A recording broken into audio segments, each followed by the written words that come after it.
Bueno, entonces continuamos con el siguiente tema, que es el conflicto armado en Colombia. Entonces ya habíamos mirado qué es un conflicto, una guerra civil y una amenaza terrorista. Ahora vamos a pasar a lo que es el origen del conflicto. Entonces, hablamos de que en sus inicios fueron en 1946, en la época de la violencia por el conflicto bipartidista.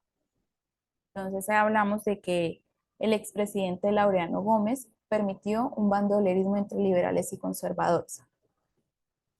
Voy a hacer una especie de línea de tiempo de los acontecimientos más importantes sobre el conflicto en Colombia. Entonces, en 1946 se formó las FARC, Fuerzas Armadas Revolucionarias de Colombia, como grupo de autodefensa campesina de ideología socialista. En 1982 se le añadió las letras EP, que significan Ejército del Pueblo. El 4 de julio de 1964 se creó el ELN, Ejército de Liberación Nacional. El 10 de febrero de 1967 se creó el EPL. El 19 de abril, de 1970 se creó el M19, Movimiento 19. Voy a decir que esas son las fechas de la creación de las guerrillas en nuestro país. Entonces, pasamos al año 1970. Los campesinos se dedicaron al narcotráfico, pues la crisis social favoreció la economía clandestina, es decir, actividades ilegales basadas en el contrabando y el tráfico de drogas. En 1980 apareció un nuevo actor en la historia del conflicto armado y fueron los paramilitares. Ellos fueron creados con el propósito de enfrentar a las guerrillas. Eh, los, las personas que pertenecían a los paramilitares eran exmilitares, expolicías, personas como los terratenientes, dueños de fincas, y ellos pues estaban cansados de que la guerrilla los estuviera extorsionando, y entonces por este motivo fue que se crearon los paramilitares para hacerles frente a las guerrillas en ese momento. Entonces, hablamos de las consecuencias que dejó este conflicto armado, que ha dejado.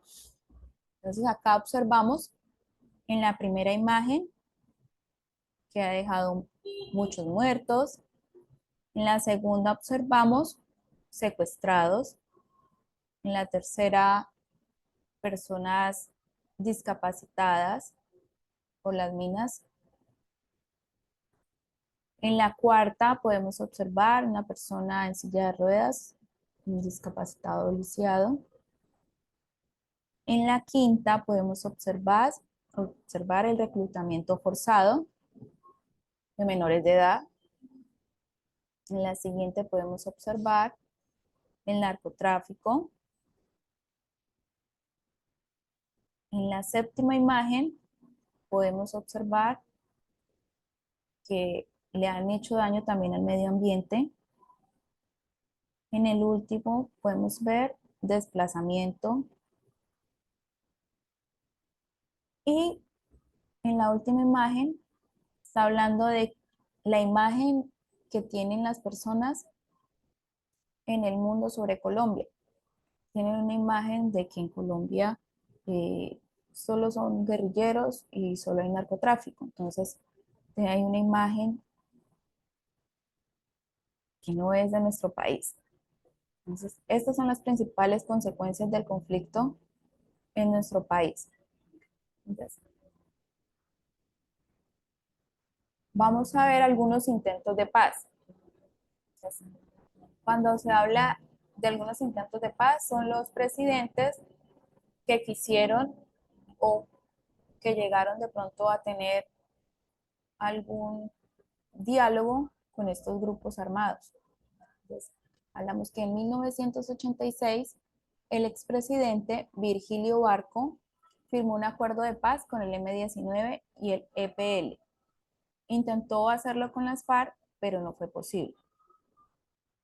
Ya en la presidencia de Ernesto Samper Pizano, de 1994 a 1998, con su programa Paz Integral y el Diálogo Útil, nombró un alto comisionado para la paz, adelantando conversaciones con las FARC y el ELN, pero no lograron un proceso de negociación. En 1999, el expresidente Andrés Pastrana Arango, con su programa Cambio para Construir la Paz, adelantó conversaciones en la zona de despeje en San Vicente del Caguán, pero fracasaron. El 4 de septiembre del 2012, el expresidente Juan Manuel Santos inició diálogos con las FARC en Oslo y en La Habana. Eso es una línea de tiempo. En el año 2015 se crea la JEP, que es la Jurisdicción Especial para la Paz o Justicia Especial para la Paz. Este se creó como un mecanismo de justicia para investigar y reparar los crímenes cometidos por las FARC. Entonces, eh, este, este mecanismo de justicia se creó para que funcionara 20 años, un tiempo máximo de 20 años, y en este pudieran juzgar los crímenes cometidos por todos los actores del conflicto. Entonces, dice que las víctimas a través de sus organizaciones podrán presentar informes para evitar que estos hechos queden en la impunidad. Y ya el 24 de noviembre del 2016 se firmó el acuerdo definitivo de paz con las FARC en Bogotá. O sea, aquí observamos una imagen del expresidente Juan Manuel Santos con Timochenko, donde se dio el acuerdo de paz. Entonces, finalizamos la guía con la actividad número 2, que la actividad número 2 nos habla en la primera pregunta, dice, responde las siguientes preguntas. La primera pregunta dice, ¿cuál es tu opinión frente a la actitud del presidente Juan Manuel Santos?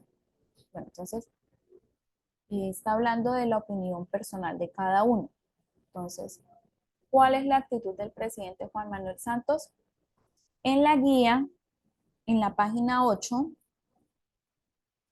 en la última página, podemos observar que en el último párrafo, antes de la actividad, está hablando de esa actitud. Entonces aquí yo les saqué el contexto de lo que está hablando en la pregunta. Dice, el 23 de septiembre de 2015, el presidente Juan Manuel Santos y el jefe guerrillero Timochenko se dieron un apretón de manos histórico en el marco de los diálogos de paz en La Habana.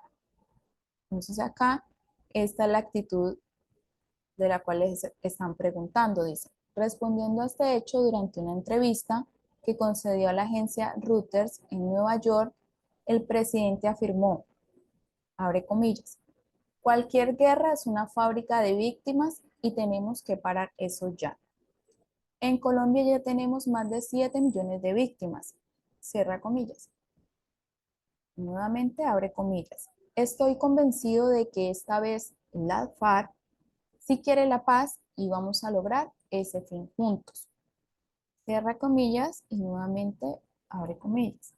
Me dio un gran placer estirar la mano a mi enemigo y decirle que este es un fantástico acuerdo.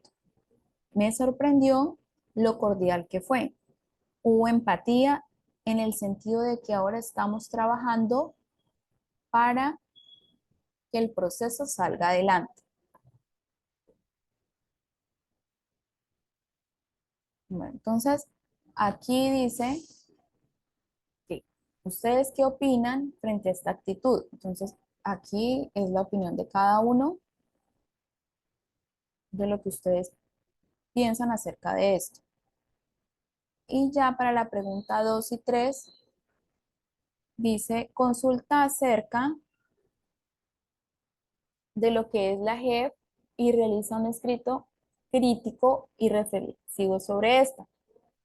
Entonces, eh, ya sabemos que la JEP es un mecanismo de control para regular que se tenga en cuenta la reparación de las víctimas. Entonces, ustedes ya sabiendo eso, entonces van a realizar un escrito reflexivo en donde hablen de la importancia de este mecanismo de control. Y en la tercera dice, ¿se debe olvidar todos los delitos cometidos por este grupo armado? Entonces, responden sí o no. Nuevamente, ¿por qué?